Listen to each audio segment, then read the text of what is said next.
And we welcome you on into another episode of Big Time Sports Podcast Show with Mitch Spinell alongside Mitchell Balla, here to give you the latest in the sporting world. Mitch, it's good to see you again, man. It's our last episode leading into the 57th AFL NFL World Championship game, or as many people know it as, the Super Bowl. And also many people know it for funny commercials, Mitch, which have already been leaked. So I'm a little upset about that, but hopefully there's still some fun Super Bowl commercials. And we have to talk about some records being broken. We definitely will. And first of all, you're not a guy who likes the ads for the Super Bowl being, I guess, leaked by the companies before they get to the big night. I guess I just kind of want to know why are these companies that are paying for it to be aired on the Super Bowl, but like don't have to pay as much if it's not its first showing. Like I could understand that, but typically, Mitch, when we were growing up, the Super Bowl, it was the game is always going to be the two teams, typically, or two of the hottest teams, and you were going to see great commercials. But obviously, things have changed. I'm still hoping to see some good ones. Also, extremely excited for Rihanna at halftime. I am just so excited to watch Rihanna sing at halftime of Super Bowl 57. I'm sure she would do very well. There's one aspect about it that likely will be missing that I'll tell you about after we're done recording.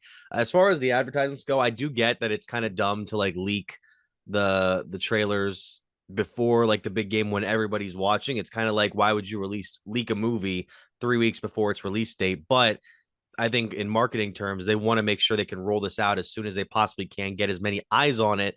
And also they could have that possibility of it going viral on the internet. So that way they can get as many eyes on the products or the services as much as they can.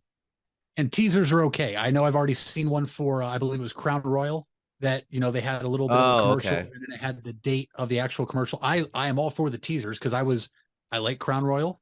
I was intrigued to see what it is. Maybe it's a new, you know, type of whiskey or something they're putting out, but I get it. Maybe some people realize Super Bowl viewership hasn't been what has been expected in years past. So we'll have to wait and see. Either way, well, the big game is coming up and I'm so excited. Me too. The opposite of that, actually, and I know we're kind of stalling here, is that look, I was reading a Sports Business Journal article the other day, and Fox executives are saying that this might be the highest rated Super Bowl in history. They're expecting upwards of like 115 million viewers. And I think the most populated Super Bowl was back in 2014 when the Seahawks lost to the Patriots, the Malcolm Butler game. So it's kind of fascinating to think about. But viewership is going to be still, I think, significantly high this year. And we'll be watching. We know that many of you will be watching. And before you get to that big game, obviously, I want to remind you guys, you can watch us here on YouTube. Be sure to like, subscribe, and hit the bell. And, you know, go to Spotify, Apple Podcasts, and SoundCloud. And that's where we get all of our main services for podcasts, courtesy of Anchor. You can also check us out on BigTimeSportsOhio.com. We're always posting articles, videos, game broadcasts, everything. And then, of course, you can go to Facebook, Big Time Sports Ohio, and also on Instagram, Twitter at BTS Ohio, and then everywhere else at Mitch Spinell, at Mitchell Balla. I mean, Mitch, right now we're talking about a night that was historic, and we're going to save off our usual school talk for segment 2. So starting segment 1 with the ultimate crowning of a king last night. A record that would never have been thought to be broken, even maybe 10 years ago, has now officially been topped. It's LeBron James becoming the highest all-time leading scorer in NBA history, surpassing Kareem Abdul-Jabbar, who was at the Lakers game last night against the Oklahoma City Thunder, possibly against his own will. And he was there to present and honor LeBron for surpassing the record, a game in which he needed to get to 36 points, and he did that in less than 3 quarters. So, Mitch, I mean, it's such an unbelievable night. It has that sort of thing at the end where it's like, yeah, the Lakers ended up losing the game to the Thunder, but a lot of people were very, very congratulatory to LeBron last night, and rightfully so. Mitch, there's the old saying of records are meant to be broken. And for 39, 40 years, this record was thought to be untouchable. I watched the game last night live, as did you, as did most people, Mitch, that I know. I know a lot of people stayed up to watch at 10 p.m. tip. It's tough for us out here on the East Coast. I watched it with my dad who is, you know, older and never thought he would see Kareem Abdul-Jabbar's record be broken of the all-time scoring leader in NBA history, let alone by the kid from Akron that literally grew up in Akron, Ohio, same area code. And then Mitch ultimately had the most pressure any single player has ever had coming into the NBA. And LeBron James, who was never known as a scorer, Mitch, is now the all-time leading scorer in NBA history in 150 less games than Kareem Abdul-Jabbar. It is incredible. It is now, Mitch, to be honest with you, I personally don't think you or I will ever see this record to be broken in our lifetime. I personally don't know if this is ever going to be broken because it's not like LeBron's done. No, we are in a week or two away from the All-Star break. Mitch, he has shown no signs of slowing down. He showed you last night when he wants to score, he can go score 36 points in 3 quarters. And he sat 4 minutes in the first quarter. He sat a little bit in the second quarter. It's remarkable. And just to put it into context for everybody out there before we dive deeper into this, if LeBron James were to retire immediately right now while we are doing this show, Mitch, for somebody to break the record, somebody would have to average 25 points per game for 82 games in a season for 20 straight seasons. And that's if LeBron just stopped right now. Mitch, I firmly believe by the time LeBron James is retired, this is probably going to be anywhere from 41 to 44,000 points career scored by LeBron James.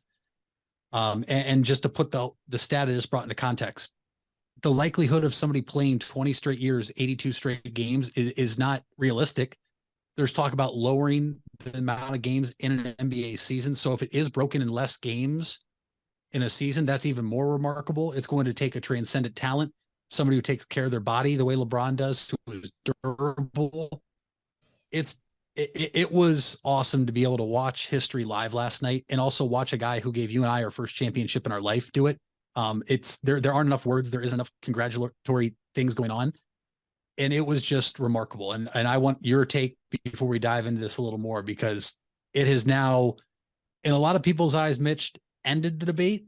And then for other people, now it's opened the debate again with, is he greatest of all time, and nitpicking. And I can't wait to get into that here in this segment.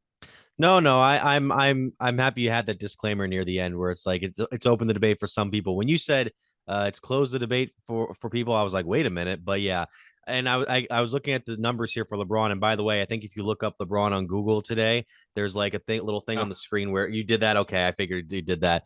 19 seasons now that LeBron has averaged 25 or more points per game, and right now he's at the pace where he's back-to-back seasons right now of averaging over 30. And that's the most crazy thing to me, is that when you saw the guys, the legends of the NBA, as legendary as they were, like the likes of Kareem, Michael Jordan, guys like Dirk, Kobe Bryant, Karl Malone, they got to their point totals. They did. Took them a long time to get there, and by the end, they kind of looked like they were just on their way out already. There's no slowing LeBron right now. It's obviously with age there's going to come adjustments to your game, and there is of course the discussion of, well, the changes in the NBA might have allowed for LeBron to be able to last longer because the game isn't as stoutly physical or aggressive as it once was. But there are other there are other factors that have kind of increased with the necessity to adapt, and LeBron has certainly done the necessary things to do so. He's kept his body in check for a number of years. He has some of the best recovery and training processes that you can imagine for any professional athlete, let alone a basketball player. It's unbelievable that he reaches this benchmark and he still has room to keep it going, to make it to the point where, like you said, this is likely going to be our Pete Rose all-time hits, Barry Bonds home runs. I could say maybe, let's say, for football, maybe the rushing touchdown record will likely never be broken because Iron Man. Cal Ripken, the consecutive games play. That's true. Yeah, it's another one. But I was going to say most goals, but Alex Ovechkin might be getting in the NHL soon. It really is an unbelievable night to kind of witness that and to see LeBron just have this whole culmination come together, to see what's been poured into not just the last 20 years in the NBA, but his years at Akron St. Vincent St. Mary, his years of playing for the Shooting Stars, his years of coming up in Akron. We've all seen that picture that's been making the rounds lately of him with the basketball hoop during one Christmas, which led to so many amazing globe altering moments. So you go back to everything from his times as in high school, where you said he had massive expectations put on him as a sophomore in high school. As a sophomore in high school, I couldn't imagine having the rest of the world breathing down my neck watching my every move, especially on a basketball court, but he did it. And then you go to the NBA and you not only have to meet those expectations, you probably have to exceed them. He did that, and then he exceeded that exceeding of the expectation. And he's had his multiple ups and downs in terms of likability and popularity over the years, but it really is just fascinating to see a guy that started out when I was 6 and now being at the point of my life that I am now, to see where he is and what he's all accomplished. It's really it's a humbling experience as a viewer. I can only imagine what it is for him as a player, like he said last night when he was making sure to give Kareem his due as well.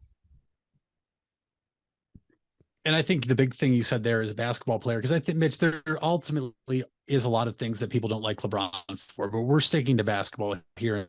And that's Sure. what matters here most, because we're talking about LeBron James, the basketball player. We're talking about now the all-time leading scorer in NBA history, Mitch. So he's number 1 in that rank. He's 4th all-time in assists, Mitch. And now whether he can get there. So basically, I don't see LeBron getting to number 1 overall. That's John Stockton, who he trails by over 5,400 assists. Yeah. Now, LeBron would have to average 14 and a half, 15 assists a game for the next 4 seasons. If there was a guy that could possibly do that, would it shock you? No. But at the same time, when it comes to assists, Mitch, you have to have plenty of scores around you. And this Lakers team is just not built that way. But number 1 all time in points, number 4 all time in assists. And Mitch, it's realistically possible he finishes 2nd all time in assists. He is currently 4th behind Chris Paul at 3rd and Jason Kidd at 4th. Jason Kidd had 12,091. LeBron before last night had 10,354. So there's a chance LeBron gets 2nd all time. Defensive rebounds, he's top 10. He's 10th right now. 3-point field goals made for a guy who's not a shooter, was never labeled a scorer, let alone 3-point shooting. Besides his free throw shooting, was probably his biggest weakness, is 9th all time and 9th all time in NBA history in career steals. It is remarkable that this man not only owns the all-time scoring record, but he also shows you what type of player he was.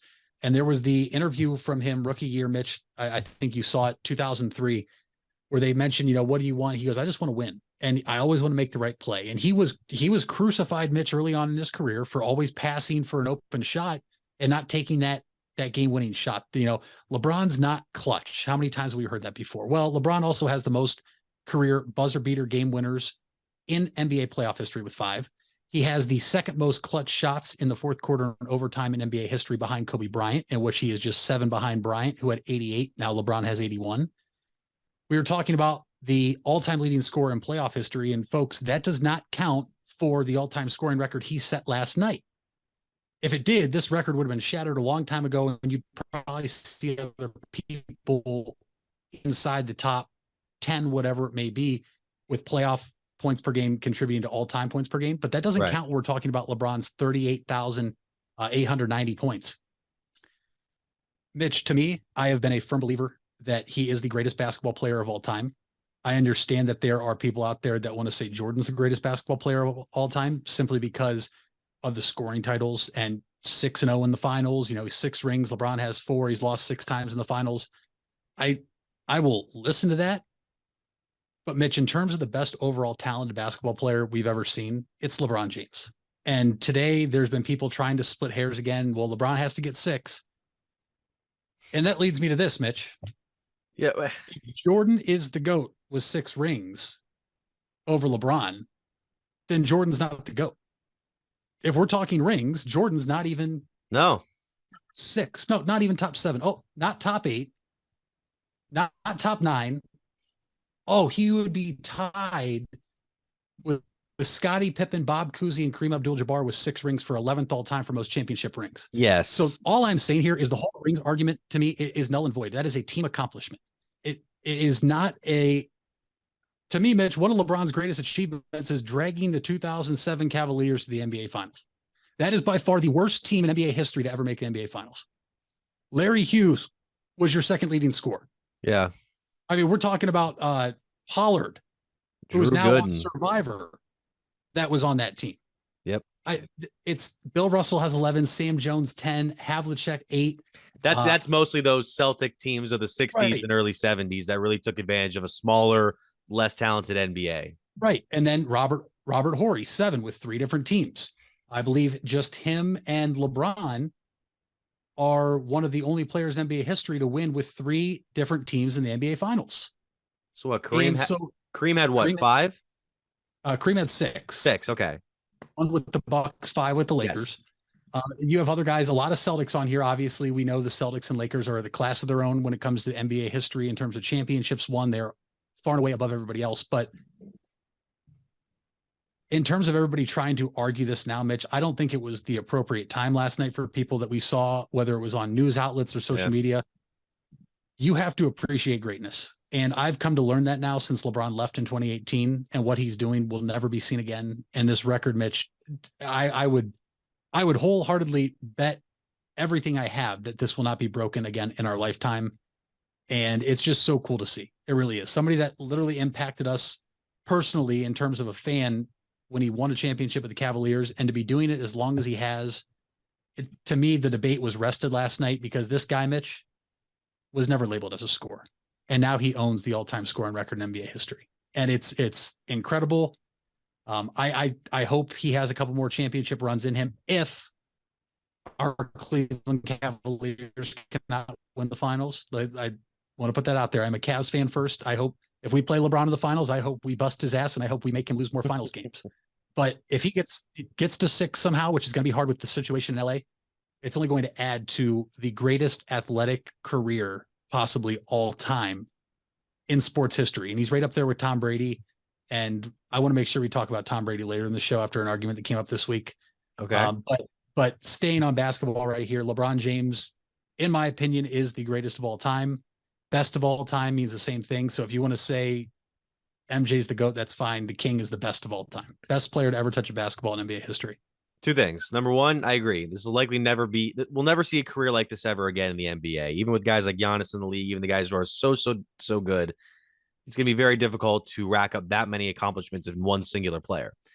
Second thing is, I think Jordan has the better storybook career. A guy who worked hard for 7 seasons, got the 3 titles, retired due to circumstances, came out of retirement, picked up where he left off, ended it, came back for a little epilogue. But LeBron, it's the best career I've ever seen because I didn't see Jordan. I was 1 when he ended up hanging up. Well, the second time he ended up hanging up his jersey, but it's the best one that I will remember for a long time. And there's so many memories that I will keep in the back of my head when I'm thinking about that.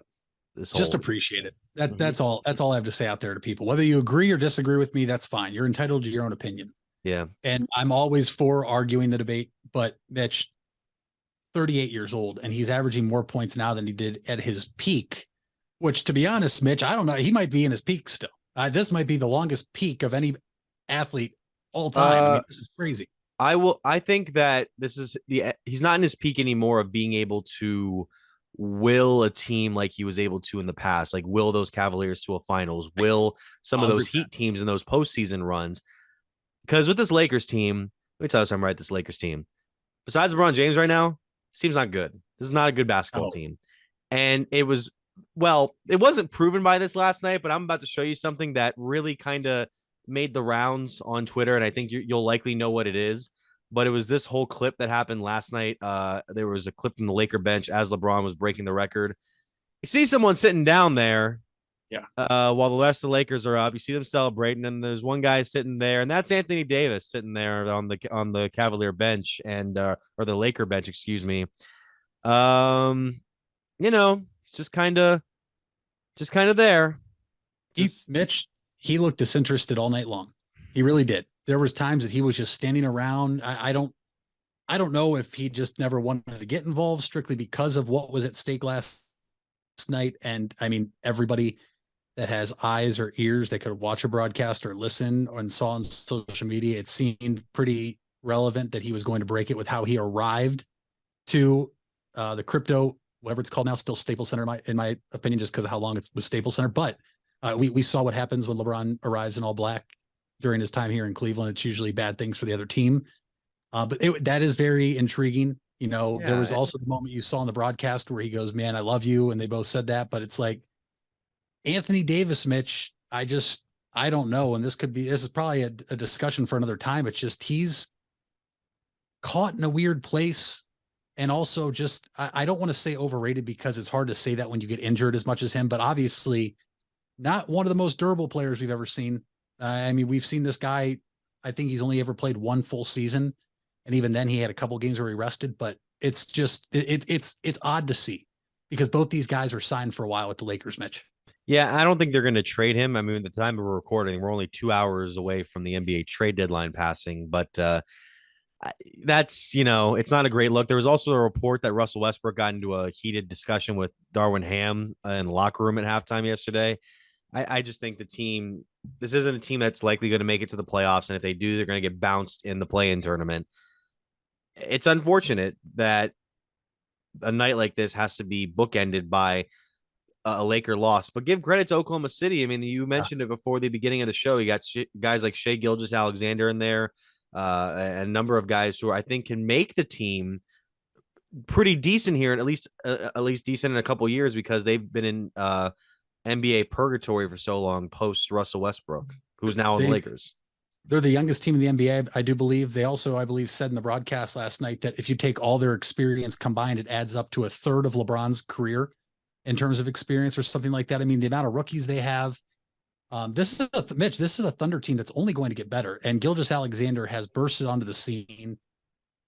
He is a tremendous talent, but this is also a team, what I'm going to say, and I'm not sure I'm really exaggerating here. I think like 17 picks, or maybe that was a year or two ago, starting with the draft, but 17 first-round picks or something like that. I mean, this team is fine cap-wise. They're obviously probably going to have to extend Gilgeous-Alexander, but this team is young.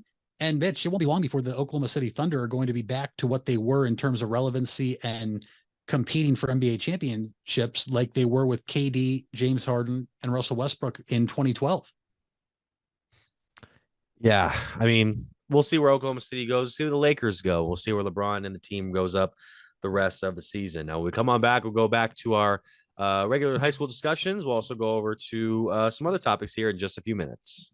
Hey there, folks. This is Mitch Spinell, and I want to give you guys a quick message regarding 988. If you don't know what 988 is, it was created to make it easier to remember how to get help in the event of a mental health or addiction crisis. This is different than a medical, fire, or police emergency where 911 should still be called immediately. 988 connects you with Stark County's Crisis Center, which is equipped to help people in emotional distress or experiencing a mental health or addiction crisis. So remember, 911 for medical, fire, and police emergency help, and 988 for support in overcoming a mental health crisis in Stark County. Buying a home has never been so affordable with record low interest rates. Hartzler's Quality Housing is ready to put over 40 years of experience to work for you. Family owned and operated since 1978, Hartzler's has a wide selection of model homes on site with a knowledgeable team to help make your new home a reality. Open 6 days a week. Visit them off I-77 in Dover or online at hartzlers.com. Hartzler's Quality Housing. Quality from start to finish. You deserve the best. And at Ferris Chevrolet, Buick, Cadillac, Toyota, that's what you get. We consider you, the customer, to be part of our family. Anybody can make promises, but when you visit Ferris, you get the Ferris deal from a Ferris wheel. So if you're looking for a car, truck, or van, think Ferris.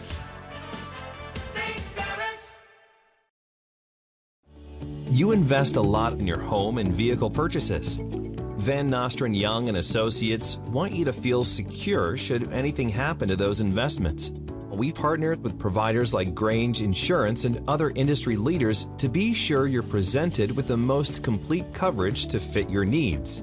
Because we're not only here to protect the items you invest in, we're here to protect your future as well. Call Van Nostrand Young Insurance in North Canton at 330-497-1867.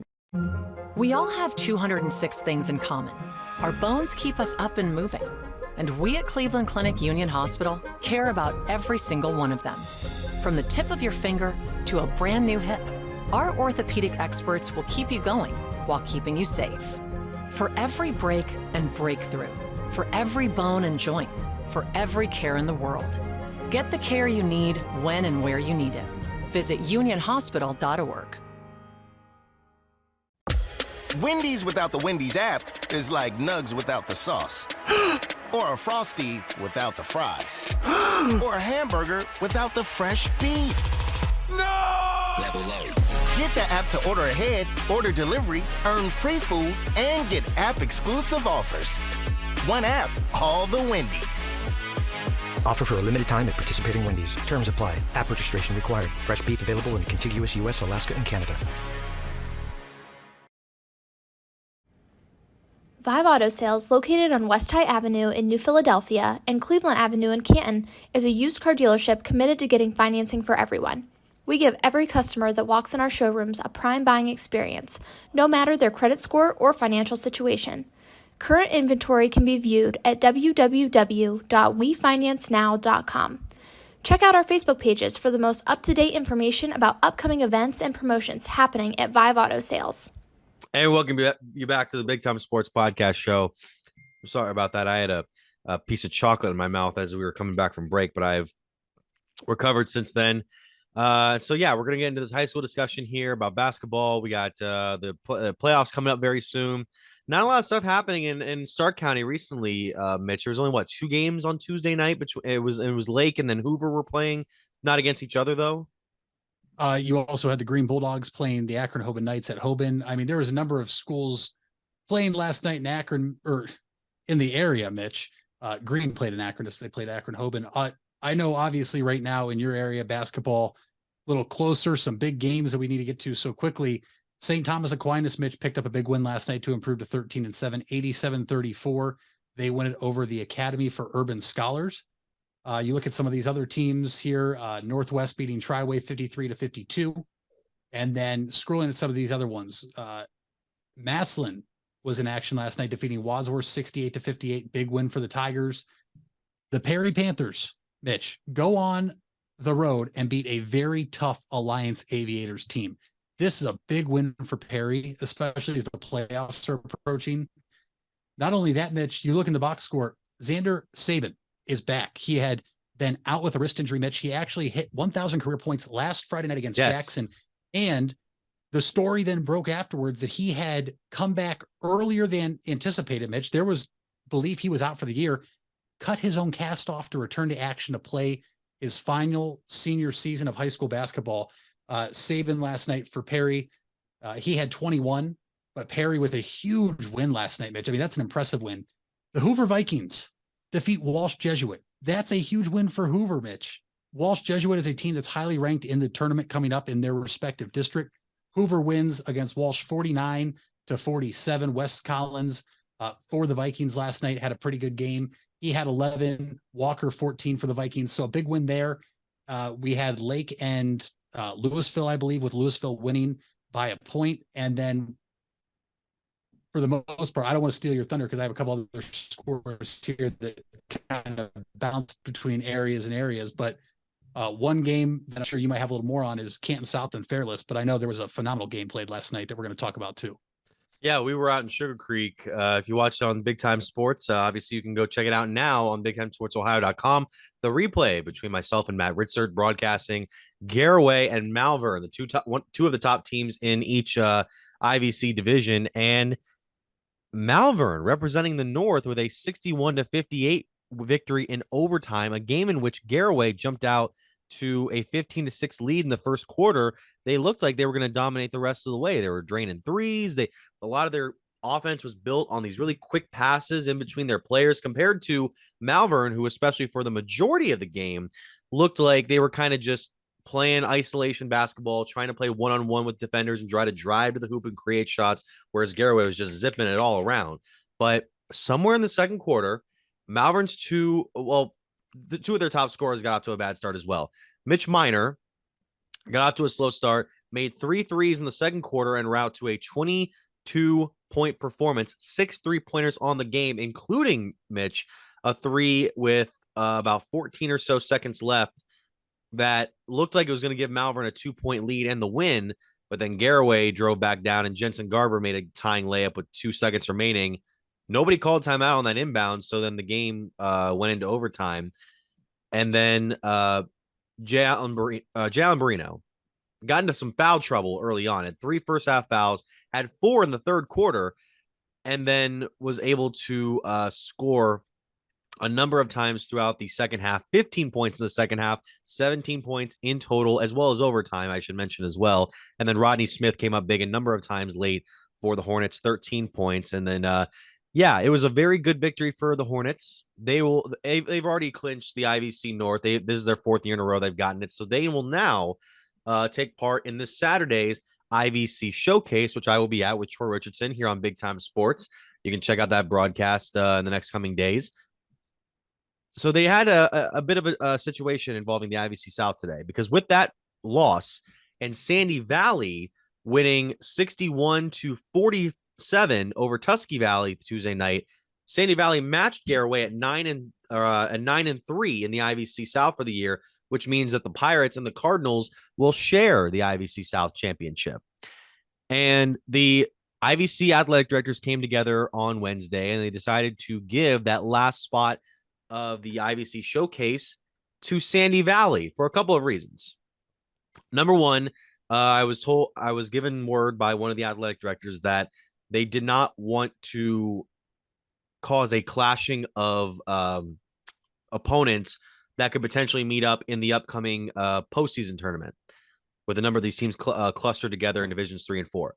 Second thing was Garaway already played Malvern. They could have played him again, but Malvern and Sandy Valley have not played each other yet this season. And it's a very interesting match because Sandy Valley has been a team in the last couple of years, it's been very middle of the road in the South ever since they moved from the North to the South.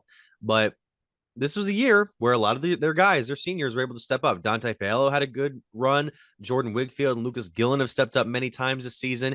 Each of them had 14 points on Tuesday night for the win. And it's going to be interesting to see how they stack up with a Malvern team that has looked dominant, except for one game this season, 12-0 in IVC play, 19-1 on the year, especially when you consider, and I had this on the last blurb of my article that I ended up writing here on Wednesday morning, the South Division in the IVC has dominated the North in the last 3 IVC showcases. They've gone 19-2. And I believe one of those victories was Sandy Valley's when Sandy Valley was in the North back in 2019. It's a very interesting scenario because a lot of it is kind of like a big school versus small school sort of thing. The North kind of has a lot of those smaller programs, not smaller programs, but smaller populated schools compared to the likes of Garaway, Indian Valley, Sandy Valley, Claymont, Ridgewood. I mean, we're not talking like Division I teams in here, but these are still pretty big schools in our area compared to others. So now we'll have the matchups there on Saturday. Newcomerstown playing Ridgewood, Connaughton versus Claymont, East Canton versus Tusky Valley. Central Catholic will play Highland, which is a very interesting one. Strasburg versus Indian Valley. And that's interesting because as someone with experience at Strasburg, we don't play Indian Valley a lot in certain things. And then Buckeye Trail, who had a very good breakout season, will play the Pirates. So we'll see all those matchups there. And I'm curious to see what Sandy Valley will be able to, or what Malvern will be able to bring to Sandy Valley on Saturday. First off, congrats to Sandy Valley. First league title in 18 years. That's a long time, a very long time. So kudos to Sandy Valley in a huge win for their program, Mitch.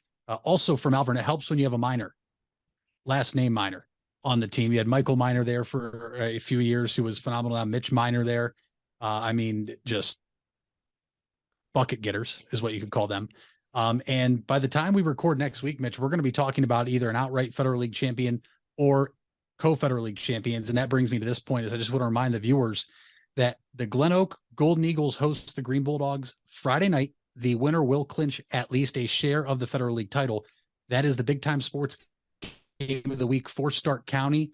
Replay times Friday night, 11 p.m. and Saturday at 10 a.m. So make sure that you can go back and watch that game. Mitch, a win there. Somebody's saying they're a Federal League champ, and then they have to look over their shoulder to see what is going on at the field house for between Jackson and Canton McKinley. A Jackson win means a Jackson and either Green or Glen Oak tie for the Federal League title. A McKinley win means that Green or Glen Oak will win the Federal League title outright. So we're going to be talking about either one or two teams win the Fed next week, as well as the girls tournament starting next week, Mitch. This is going to get very exciting here in the next couple of weeks. There's some teams that have some tough non-conference games the week before the tournament for boys. I know Jackson plays Shaker Heights and Medina, two teams that are ranked high in their respective districts. A lot of other teams doing the same to kind of get battle tested. So not only are we going to talk about the IVC showdown going on this weekend that you're going to be on the call for, that I highly recommend people go watch, or the Federal League champion, we're going to be talking about high school tournament basketball for the girls and where some of these boys teams are at, and, you know, who's kind of getting hot at the right time, Mitch, because as you know, in sports, whoever's hot at the right time typically is the team that's toughest to beat. And it's going to be a lot of fun. It's going to be a lot of fun. No doubt. And you mentioned hot teams. Malvern won their 10th game in a row with that Tuesday night victory over a Pirates team. And that place was really rocking. That place in arena in Sugar Creek. There were a number of raucous fans there. I believe one fan might have gotten kicked out. There was a warning during the game. There was a whole situation there, but that's not something I usually get into. And we'll get into some other topics here in the next couple of segments. We'll talk Super Bowl because that's the big game coming up. And then, of course, some other topics as well. We'll be back right after this. The Furby Electric Supply Company has bright ideas for your home. Save money by converting to energy-efficient electrical products or add ambiance with beautiful lighting features. It begins with a professional consultation and a visit to the Furby Lighting Showroom. Then certified Furby contractors complete your project right and on time. Since 1934, 4 generations have built a reputation of quality and trust, and they offer emergency services too. Just visit Furby.com. That's F-U-R-B-A-Y. The Furby Electric Supply Company.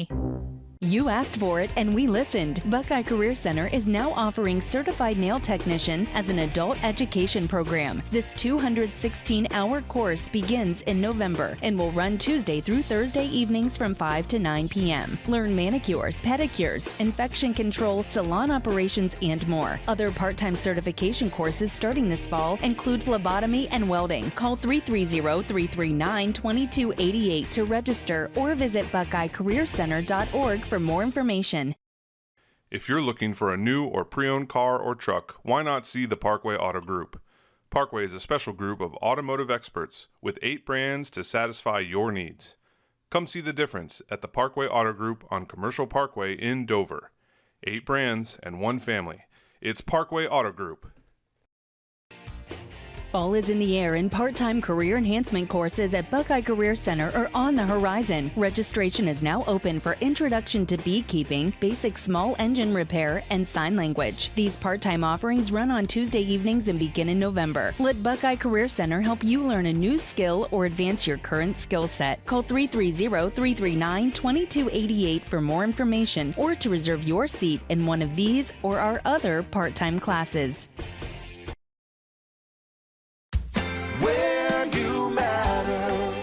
You matter. Everyone plays a part. We all have a role. Each of us can make a difference. You do matter, and the best way to have a positive impact is to pay it forward. With each of us helping one another to cope, feel better, and know that we belong. Pass on the positivity today.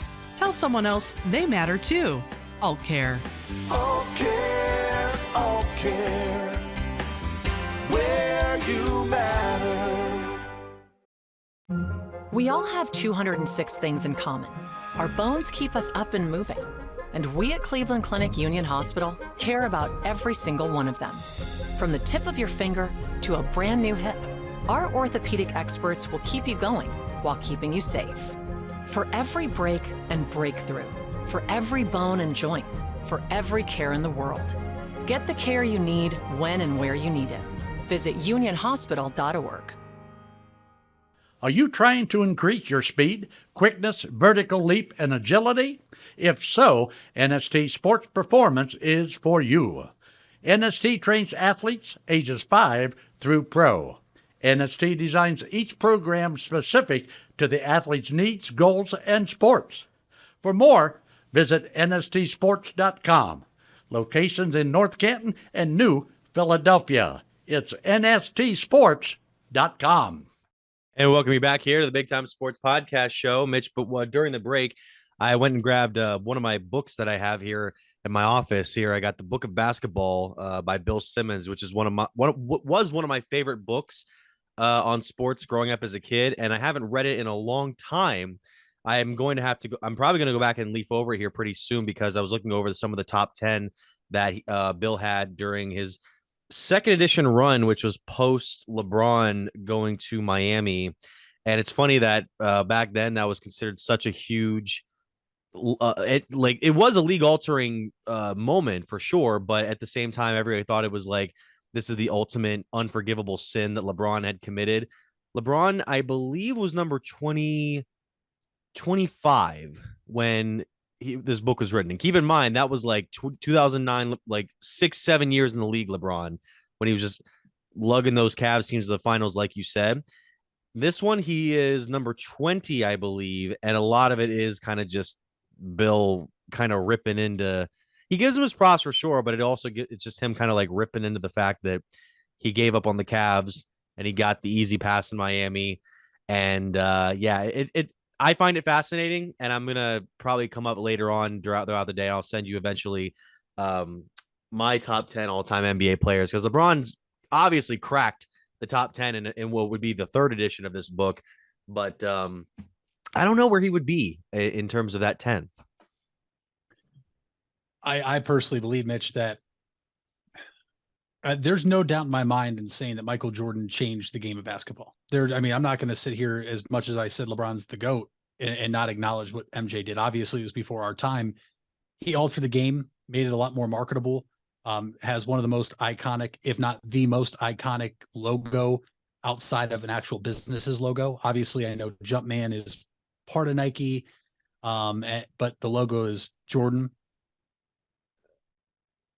To me, if you ever have a top 10 and LeBron James, Michael Jordan, Kareem Abdul-Jabbar, Shaquille O'Neal are not in that top 10, then it's a wrong top 10, because you're talking about Kareem, who was thought to be, and now is ultimately the second greatest scorer in NBA history. LeBron and Jordan, who have done everything that's been asked of them.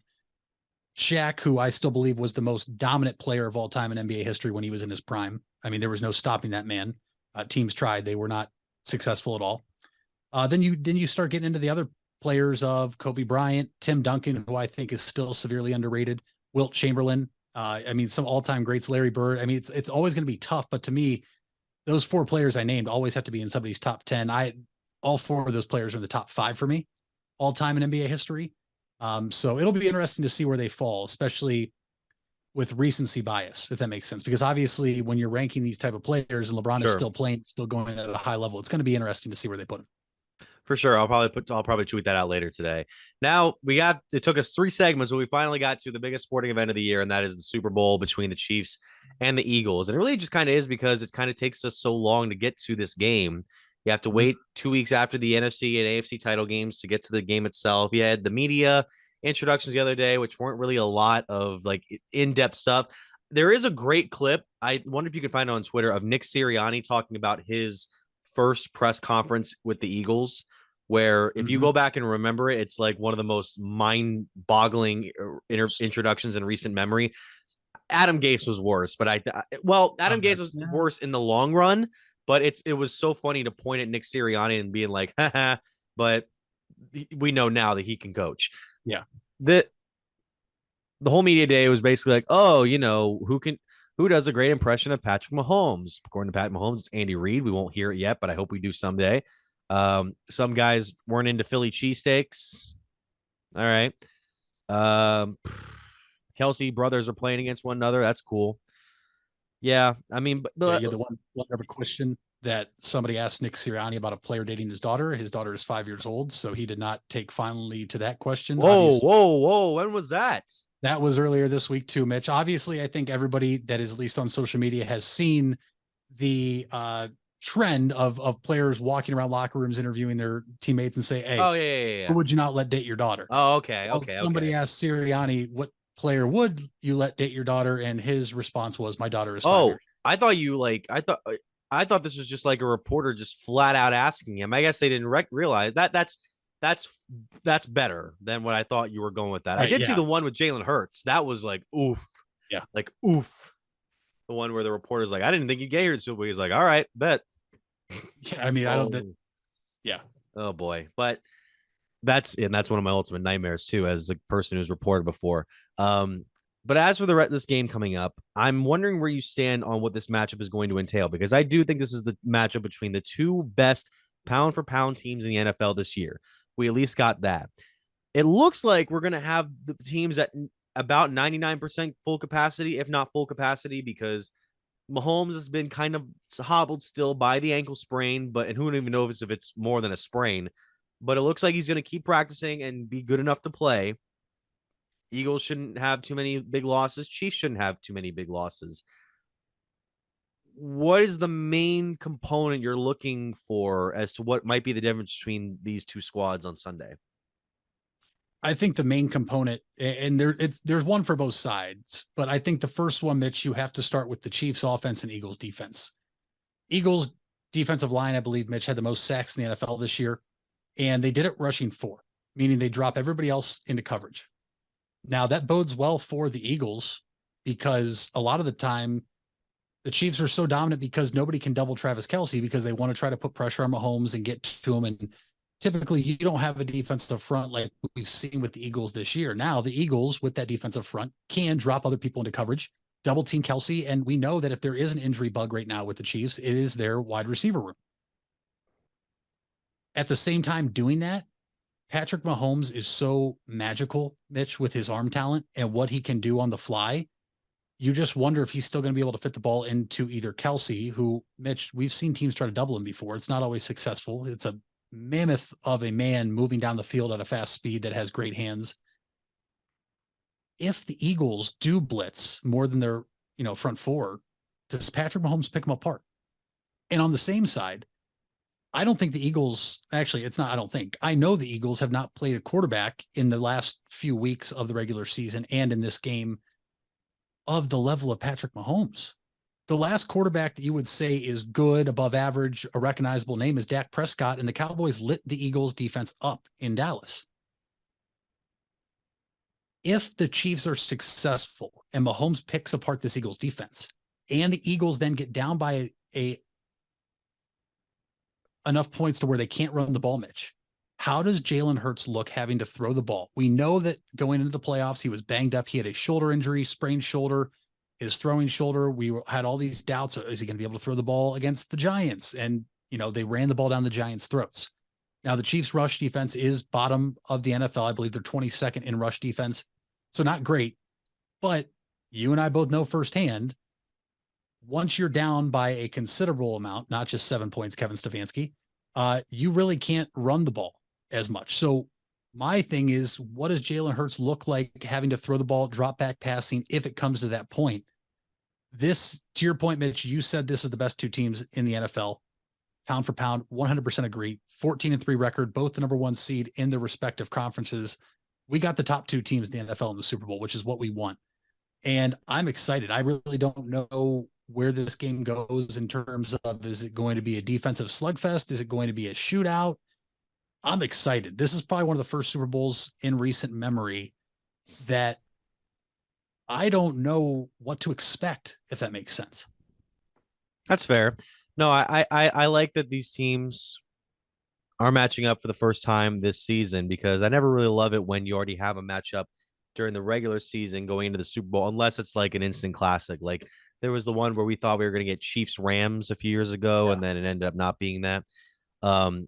As for the Chiefs themselves, the receiver core is going to be interesting because they were a little banged up heading into the week, but it looks like most of them are going to be back. Juju Smith-Schuster, Kadarius Toney.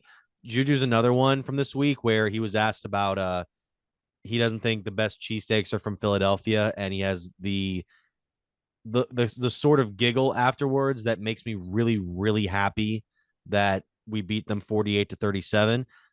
We also have Mecole Hardman, who's not going to play in the Super Bowl. It looks like his groin injury, or his pelvic injury, excuse me, is going to be too much to allow him to play in this game. So I wonder if if that'll make Mahomes rely on Kelce more than he usually does already.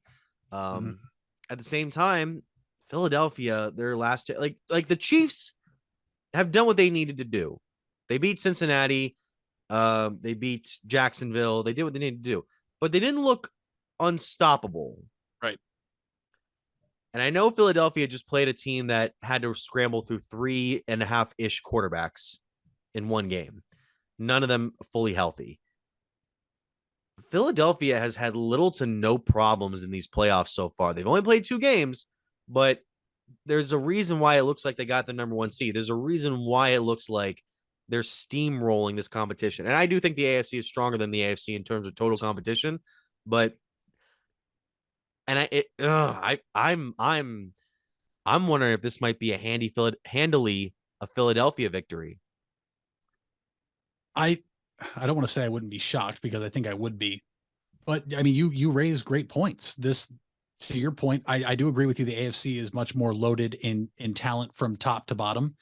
The NFC, the Eagles did what they had to do. They got the 1 seed, 2 games at home. They played a Giants team that just shattered people's expectations, I think, of what to expect this year, but they just weren't good enough to get to where the Eagles are. And then you played the Niners, and Mitch afterwards, Brandon Ayuk, wide receiver for the 49ers, came out and said he's taking the Chiefs because the Eagles have not played an actual quarterback for a while, and that the defense won't know what to do. And I think that's the interesting point here. I could see that if the front four is able to get pressure on Mahomes, that the Eagles can run the score up and get up by a wide margin. I'm never going to say the Chiefs are out of a game if they were down by 2 possessions, strictly because of the quarterback and what Mahomes is capable of with his arm. It'll be interesting. I think that I'm going to find, I know for a fact I'm going to be rooting for Philadelphia, Mitch. I really am. Yep. I'm going to pick Kansas City to win this game. I think the Chiefs are going to win the Super Bowl. I think we just covered some things that the Eagles have gone through. They have not seen a quarterback like Patrick Mahomes, and doubling Travis Kelce in words is one thing. Actually executing it is another. And Mitch, let's not act like these other wide receivers for the Chiefs aren't serviceable, because they are. Obviously, it's no Tyreek Hill, who we know obviously is in Miami, but a great quarterback can make good wide receivers great. And I think we have a chance to see Mahomes do that with someone like Juju Smith-Schuster. You mentioned McCole Hardman out. That's a big loss, in my opinion. You have somebody like Valdez-Scantling, I believe, that we saw it with Aaron Rodgers. Now you've seen it a couple times with Mahomes.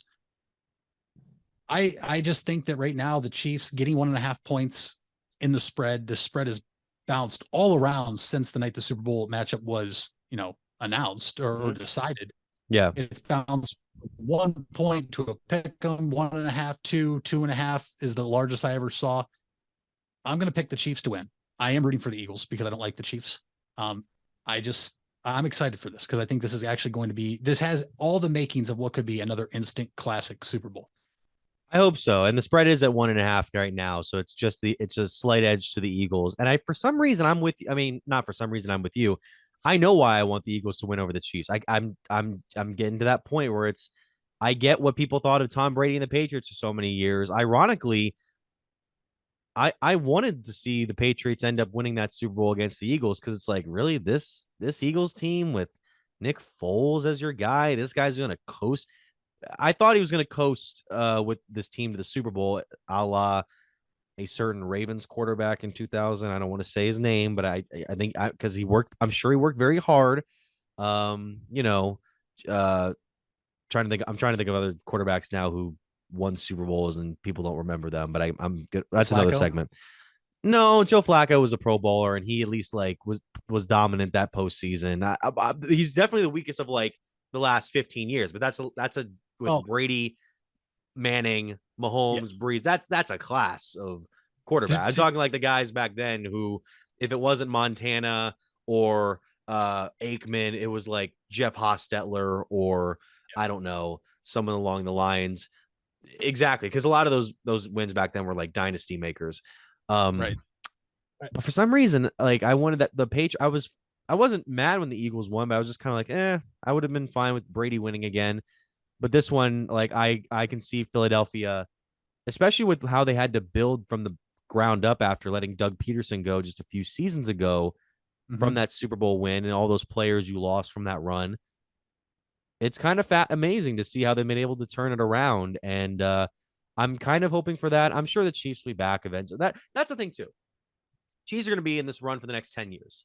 I don't know if Philadelphia is going to be even in the playoffs next year. Probably will be. But that's the way the NFL goes, except for teams like the Chiefs. You know, they're probably going to be back eventually. I'd rather see the Eagles get this one, so then you have some more Chiefs ones down the road. And do you think I think I heard this on CBS Sports Radio today? Do you think that this like another Super Bowl loss would kind of start turning people against Mahomes? Because I know he's already got the one, and people will be like, yeah, he's already done what he has to do. But I think it's because of the expectations, like LeBron, where people are like, oh, this guy's going to win like 3, 4, 5 Super Bowls, man. He's going to be the greatest of all time. I can't stand the people, by the way, who are like, oh, he's in his 6th season. He's going to be the greatest. He'd be a Hall of Famer right now. I can't stand those people. Yeah. But I don't know. I don't know. It could be a thing where it's like, well, maybe he's not the guy who can get it done every time. He's still going to get more shots, though, I think. Right. And to your point, Mitch, if the Eagles beat the Chiefs 43-42 or something like that, but Mahomes passes for 350 yards and 4 touchdowns, it's not going to be his fault they lost. And that's why I just think the argument of, in any sport for the most part, of, oh, they have X number of losses in the Super Bowl, NBA Finals, World Series. It's a team game. That's how these teams get or that's why we talk about players in this manner. If Mahomes has a great game, but his defense sucks and the Eagles win, why would you hold that against Patrick Mahomes? And to your point, like, are people going to turn against him? Like, no, you have eyes. Now, if Mahomes goes out and throws for 220 yards and 4 interceptions, then yes, I mean, you can put that on Mahomes, but it's crazy. There's the talks already. Oh, if Mahomes wins this one, then he only needs 5 more to catch Brady. And, he only needs 4 more to catch Brady in terms of with one team. And it's very premature. He is a phenomenal quarterback, very talented. He's going to be the face of the NFL for the next 10 number of years if he stays healthy. Yeah. He sure looks, Mitch, like he is on pace to eventually be a Hall of Famer. But you can't, the argument that he's a Hall of Famer right now, it's so hard because we're prisoners of the moment. That's what this is. We are prisoners of the moment and watching these players perform on big time stages and media just covering certain athletes so much more than others. I get it. I get if people are watered down with Mahomes, much like I became with Tom Brady, and much like with other players in other sports. It's part of it. But you made one comment, and I was going to say it for the last segment. Okay. We're talking football, and you mentioned a quarterback that you didn't want his name his name from the 2000s who was in the news this week. Oh, I didn't even think about that when I said that, but yeah, you can bring that up. Yeah. Much like I just said in segment 1 about LeBron and Jordan, championships are a team achievement. There is no doubt that every sport has altered the way things happen now, Mitch, that benefit players in terms of their health and other things. Trent Dilfer. Yes. For him to come out and say what he said about Tom Brady and Aaron Rodgers is just, I get it. And to a degree, Mitch, he is right. But Tom Brady is the most accomplished football player of all time. 7-time Super Bowl champion. I mean, obviously they're probably already getting his bust ready for Canton in 5 years. Yeah. To me, Mitch, and this goes back to basketball and other sports, Brady is the most decorated player, but Rodgers definitely, in my opinion, had a much better arm than Tom Brady. Now, I think Mahomes is right there too. I mean, obviously what Mahomes does with his arm through the first 6 years is something, but for Trent Dilfer of all people, who was literally carried by one of the top 5 defenses of all time, according to a lot of people that, rank historic teams, to come out and say that Tom Brady and Rodgers, aren't the greatest quarterbacks to play or aren't that special in terms of Montana and Marino and Elway and all those guys is just, I don't get it from him at least. If it was Troy Aikman coming out and saying that, sure, I'll listen to it because you're a decorated player. But Trent Dilfer, your career stats in the 7 years, I heard this today, Mitch. Tom Brady overlapped you in your career stats, throwing far more less interceptions, which Trent Dilfer, off the top of my head, Mitch, had more interceptions thrown than touchdowns in his career. Should not be the one talking about, who is the greatest quarterback of all time or who are the greatest quarterbacks of all time. Please, we don't need to hear that from a guy that was carried to a Super Bowl by a defense. I do agree that the optics of it aren't great. I think there is his point. I think it was obviously this is a league now that's much more protective of the quarterback in terms of its rules. Mhm. It's a 100%. league. It's a league that, at times, that's the biggest thing. It's the biggest thing is that the quarterback gets more protection from like penalties and flags now than they would be in the past. You could also say the same thing about how, in comparison to if the league in the NBA was more rougher and more aggressive back then, the league now is quicker. It's more precise, and it arguably could be more aggressive because of the faster and stronger nature of the players.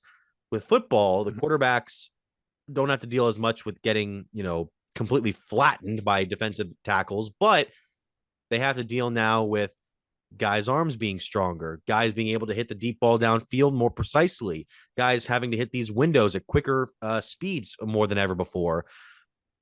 I can see how the game has changed. I don't know if it necessarily means it's better or worse.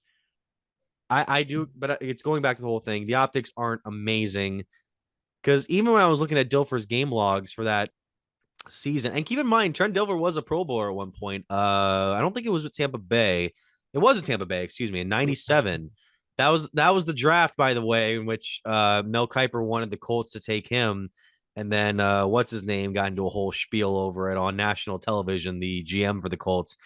But yeah, he was a Pro Bowler, kind of slipped off, went to Baltimore, was one of the comeback player of the year candidates. So there is that. But yeah, his playoff numbers, he didn't break 200 passing yards in any of the 4 playoff games, which I'm a little shocked by. He was 3 touchdowns, 1 interception. There was a pick 6 in that Super Bowl that was called back for the Giants. And even the numbers that year weren't great. 12 touchdowns, 11 picks. He had to come in for, if I'm getting my names right here, Tony Banks, I think. I think that was who it was. I can't remember for sure. But yeah, it's the optics that aren't amazing for his statement. If this had been like, I'm trying to think of another quarterback. If he had said this, if this other quarterback had said this, then it would have been fine. Like, who's a quarterback from like the 80s or the 90s that could play and did have to endure some of the rougher kind of handling from defenses back then? And who do you think you could imagine saying that? Because I could see a player like Boomer Esiason saying it, but I can't see him saying it with that personality. I think you said Boomer. That's definitely somebody that Mitch has had vocal takes before. Yeah, but I can't see him saying that. Right. I know. It's tough because obviously there was the run of dominance for a few quarterbacks back then in the 80s too, much like we saw here in the 2000s of it was always Brady, Manning, Roethlisberger. Yeah. We know Breeze was up there, obviously only getting 1, but it's a good question. I didn't think about it. It's just, I know that Trent Dilfer saying that in this week of all time too, a week after Tom Brady retires, wasn't great optics, especially when you said players can't throw across the middle like they used to. And then the video surfaces of you missing wide open guys across the middle. Yeah, there was that one video where I think it was in the Super Bowl. He missed the most wide open receiver I have ever seen in my life. If Baker Mayfield last year had made that throw, we would have, I don't know what we would have done, but it wouldn't have been of human nature in response to something like that happening. Because there were people that when Baker had to make the toughest of throws and he couldn't, people were calling for his head. And that was not a nice time in Cleveland. It was a nasty time, so to say. But yeah, that's facts. The game's changed. The game's changed. It's going to change when we get older. And hopefully it will change for the better. So when we come back, we'll go over some more topics at the end of this podcast. We'll be back right after this. Hey there, folks. This is Mitch Spinell, and I want to give you guys a quick message regarding 988. If you don't know what 988 is, it was created to make it easier to remember how to get help in the event of a mental health or addiction crisis. This is different than a medical, fire, or police emergency where 911 should still be called immediately.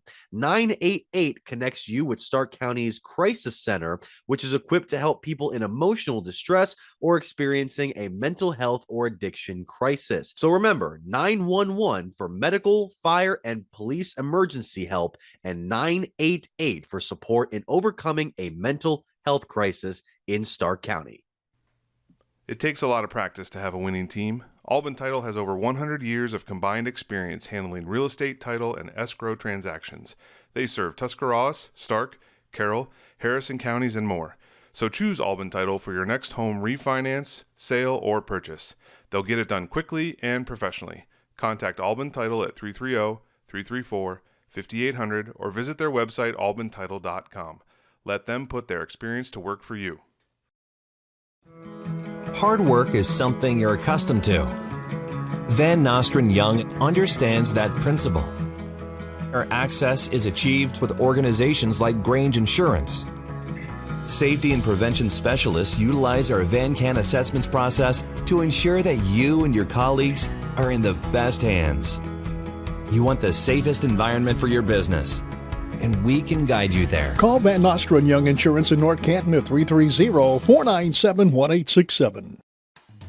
If you're purchasing a new home, the team at Hartzler's Quality Housing is here to help. Take advantage of record low interest rates to make your new home a reality. Locally owned and operated since 1978, Hartzler's Quality Housing has the experience to guide you through the process. You'll find a wide selection of model homes on site to fit any budget. Open 6 days a week just off I-77. You can also visit them online at hartzlers.com. Hartzler's Quality Housing. Quality from start to finish. You deserve the best. And at Ferris Chevrolet, Buick, Cadillac, Toyota, that's what you get. We consider you, the customer, to be part of our family. Anybody can make promises, but when you visit Ferris, you get the Ferris deal from a Ferris wheel. So if you're looking for a car, truck, or van, think Ferris.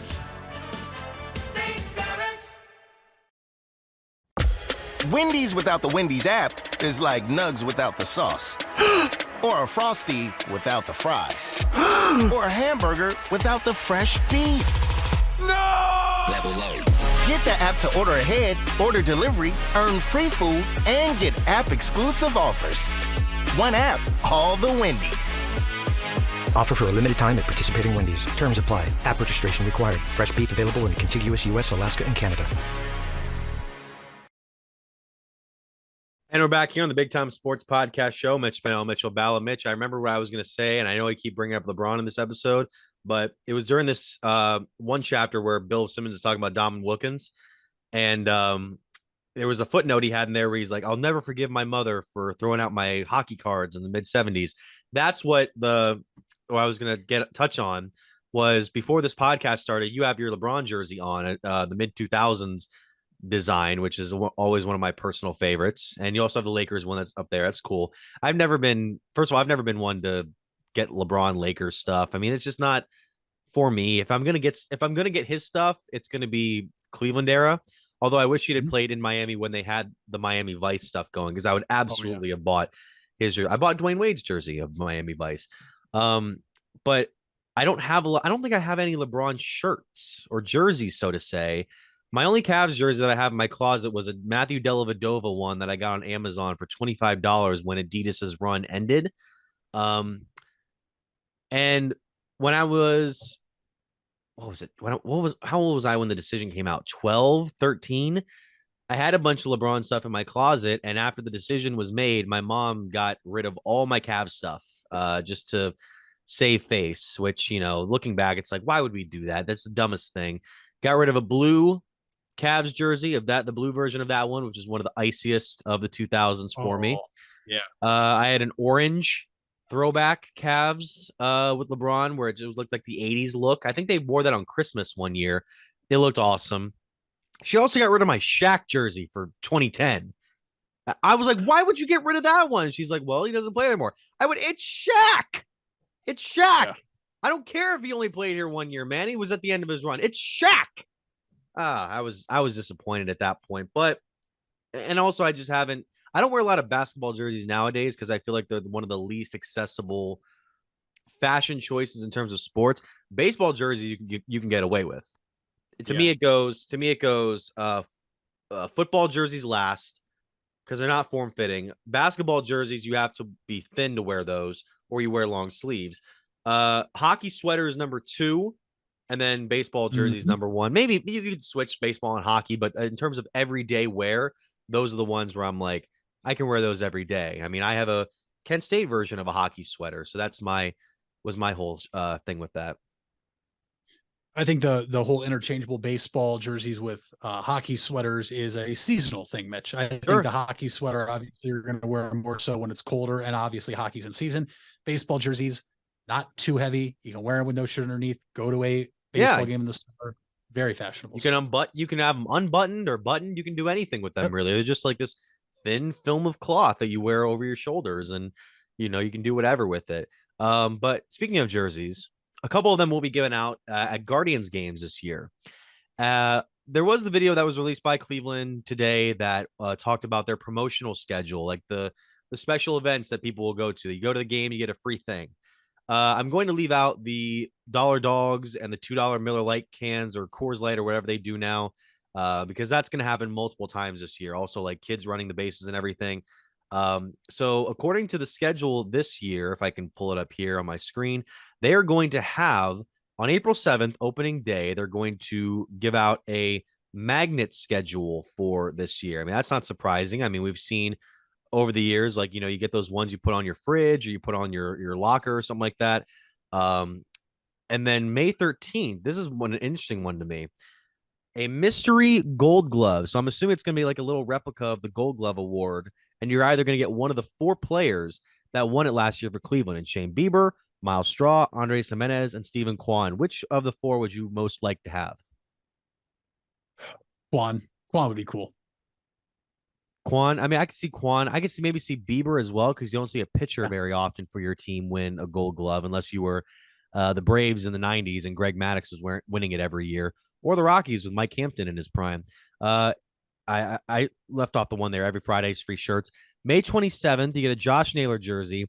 And my only thing about the jersey giveaways is that the jerseys are usually fine. Like the material's okay, but you always have to slap some corporate sponsor on there to get the promotion. And it's like, one year I had this one Indians jersey and it was cool, but it had a Shears Chips logo on it. And I tried to scratch it off and it was just too ironed on there. And now Shears isn't even a brand of chips you can find anymore. So there's that. June 10th, Tristan McKenzie jersey. That's cool. I like Tristan. June 24th, Andres Jimenez bobblehead. This is one of the first bobbleheads we get on there. I have a couple of bobbleheads at my house. I mean, I have the best ones I have are probably, I have Grady Sizemore with his 1966 baby blue convertible. Oh, I have that too. You do too? That's cool. Yep. And I have Tom Hamilton's. I have Teddy Roosevelt from the Washington Nationals. And then I have a couple of broken ones. Like my Omar Vizquel one has gone through years of wear and tear. Victor Martinez is missing an arm. I think I have a Rick Manning one as well from back in the day. And then July 3rd, Hawaiian shirt in the style of the Guardians. That's going to be the steel. That's going to be a look in Cleveland for the summer that I'm anticipating. Many guys will probably be fashioning those in the July and August months, which I'm excited for. Mitch, I don't want to take credit, but I will go on record here. There was me and a group of other guys that even back in high school, every time we would go to a game in the summer, we would always wear our Hawaiian shirts and walk around and ask people why they weren't supporting the Hawaiian theme night at the game. Now, there was never a Hawaiian theme night. We just looked like idiots. But, I partially feel like the Guardians caught on and they're like, hey, those guys were wearing Hawaiian shirts to all these games. Maybe we should do a Hawaiian shirt giveaway. So, I mean, they didn't contact me, but at the same time, I don't think it's any surprise that I went to at least 5 games one year and we wore a different Hawaiian shirt every time. Well, I'm looking out for if the team ever adds curly fries to their concession stands, because I do remember one time I got accosted at a game and they're like, what changes would you like to go see at Progressive Field in the future? I said, I don't know, the curly fries. And that hasn't happened since, but I'm still holding out hope. July 5th, Larry Doby cap. The cap is cool. It's got Larry Doby's autograph on the bill. It looks like the old 40s logo. I mean, obviously Larry Doby, the second African-American player in baseball history, first in the American League. July 8th, Jose Ramirez bucket hat, man. That with the Hawaiian shirt is going to be that's going to be the hot boys look for the city boy look for Cleveland in the summer, which I'm excited for. July 22nd, you got the Steven Kwan bobblehead. July 26th, a stainless steel tumbler. It doesn't look like this one, but this is just a tumbler. September 2nd, Emmanuel Clase bobblehead. That's the one I probably like the most out of all of them, maybe Kwan. And then September 16th, you get a basic, like, lightweight hooded shirt. Basically, it's like it's a thinner pullover than this. But yeah, I'm sure that the thing about when I go to games now, it's mostly through my job, so I don't really get to take part in the giveaways. I'm always afraid if I walk down there and they're like, "Hey, can I get one of those, giveaway jerseys?" I know they're probably going to give it to me, but I still feel like they're going to say no, and I just don't want to have to deal with that whole thing. But I don't know. It's going to be an exciting year for Cleveland. Hopefully they can get back to the success they did the year prior. There was one topic that I wanted to get to, but was there something that you wanted to bring up? Because I remember you asking something that was going to be brought down later down the line. Oh, it was the whole Trent Dilfer thing, but we brought that up. Oh, okay. So yeah, there we go. Okay, so we'll get back to this. We'll get to this final segment now, and this is kind of a spiritual sequel to our debate on Lofthouse cookies from a few weeks ago. I think we're not going to fight over this one, probably. There was a tweet, I believe it was from Hood Vogue on Twitter, at Keon on Twitter, and he had a chart of Girl Scout cookies. These Girl Scout cookies that are coming in now. I'm looking at this. This is a whole list of cookies here, and it's like if you can only choose one out of this entire list. I mean, I didn't even know there were this many Girl Scout cookies to begin with, but I'm curious to try many of them. Really the only ones I can think of that for me I would try or have are the three from like second row down in the middle. Do-si-dos, the peanut butter sandwich, tagalongs, which are the patty version of those sandwiches, and then Girl Scout s'mores, because anything s'mores is delicious. Just ask Handel's Graham Central Station flavor. Yes. Mitch, I was just about to bring this up, and I'm so happy you said it. All right. Not to cut you off, but this is probably going to be weird, and you have to follow me here. Okay. S'mores in general. Mm-hmm. One is good, right? During a bonfire. If you make s'mores, it's cool. I mean, if you upgrade them to like Reese cups instead of Hershey. Yeah. Great. However, I'm not the biggest fan of just s'mores, but s'mores flavored things, Mitch, to me are amazing. You mentioned Graham Central Station at Handel's. There's another one at a local ice cream place I go to, a little bit different. I mean, there's just so many different types of things, s'mores centered, that I love. I don't get what it is, because if you said, hey, would you rather have this that's flavored like s'mores or an actual s'mores, I would take anything flavored like it first. Really? I'm just so happy that we just agreed on that right there, because those cookies right there are elite.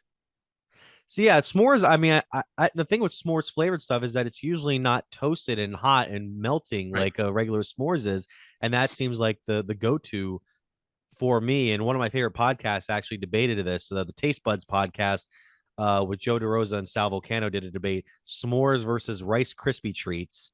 I'm not going to tell you who wins, but it's a shocking end result. But as far as this goes, if I didn't have to choose s'mores, the only real cookies I've ever had from Girl Scouts are Do-si-dos, maybe tagalongs, but I can't remember the last time I've had a tagalong. I didn't like the Samoas. I didn't like the Thin Mints. And I'm wondering, like the two that I'm looking at, like how are these cookies? Are trefoils and Toastier. Like, what do those taste like? I've had the trefoils before, Mitch. They're just like a shortbread cookie. They're very, very good. Just a original shortbread cookie. You can get those by, Nabisco, Keebler, whatever. They're good. I've never had the Toastier ever. And like looking at them, it looks like it's almost like a different layer almost, or maybe it looks like there's two different colors in that cookie there. I've never seen it before. I've also never seen the lemonades. I've had the lemon ups, or some people call them like lemon drops, even though that's not what a lemon drop is. Oh, I have never, ever, and I'm staring at this right now. Raspberry Rally. I love raspberry flavored things, and I am salivating right now because I would love that. I've never actually had a Girl Scout Adventureful before, but Girl Scout cookies are just. Are you a raspberry and chocolate together kind of guy? Because I've kind of always been against that combination. It depends. Ice cream, like if it's raspberry with chocolate chips, or like just chips of chocolate, I can do. For the most part, I just like raspberry things on its own, like a soft serve raspberry ice cream. Oh, top notch. They make soft serve raspberry ice cream? Oh yeah, some places. Yeah, there's a place, Huh. Strickland's. They usually do a new soft serve flavor Oh, once or twice in the summer, but it comes, a week or so. Yeah, there's certain places that does soft serve raspberry. It's so good. there used to be a Strickland's on my way to Cleveland that has unfortunately closed since then. It was back in like 2019 and 20. I used to go down there. I think it was just off of Fairlawn off the highway, and now it's unfortunately no longer there. Well, to you, the viewers or the listeners, what are your go-to Girl Scout cookies or just desserts in general? Because apparently we got into the topics of ice cream with the Graham Central Station. The only flavor I think can really stack up to it is Mitchell's ice cream. And I don't say that because it's my namesake. In Cleveland, they have a chocolate peanut butter cup flavor. And if you know me, you know I'm a fan of all things chocolate and peanut butter together. I was stunned. I got this in the middle of January last week, at the end of January last week, and it's like freezing cold. And this thing was bursting with chocolate and peanut butter flavor. It was unbelievable, but I still think Graham Central Station is number one. So that is our last topic of the day for this episode of the Big Time Sports Podcast Show. You know where to find us, you know where our website is, you know where all to go. You heard it at the beginning of the podcast, bigtimesportsohio.com, BTS Ohio on Twitter, at Mitch Spinell, at Mitchell Balla. Mitch, what's the fact of the day? Mitch, this fact is interesting.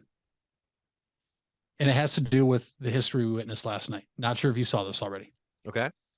On April 5th, 1984, Kareem Abdul-Jabbar set, at the time, the most unbreakable record ever. Yes. 38 weeks later, LeBron James was born, December 30th, 1984. 38 years later, LeBron James is now the all-time scoring champion with breaking the record at 38,388 points. He did that on the 38th day of the year. And Mitch, he scored 38 points. Oh my, you just blew my mind because I thought the thing was going to be 9 months after Kareem broke the record, LeBron was born. You just blew my mind there for a second. It's like, wait, what's next? Was the defender that LeBron shot over wearing number 38 as well? I'm sure that it was. That's unbelievable. And by the way, you got to check out too that video on Twitter. I think it's on Twitter of every LeBron made shot on that chart. Amazing. Whoever did that just needs to be, they need to be given some more money. They need to be given some more employment. They need to do whatever, give them whatever. They did an unbelievable job charting every single one up to this point, and the presentation of it was awesome. Oh, it was one of the coolest. It might be the coolest graphic I've ever seen in terms of something like that, Mitch. It was awesome to watch that last night once he broke the record and it dropped on social media, and looking at it and all the shots going up year by year. I mean, you can see it right here. Just absolutely incredible, this type of graphic. And then it also tracks it in that bar by teams he played for, and it lights up the color of that team, I believe. Just also shout out. That's the OG Cavs court that I loved.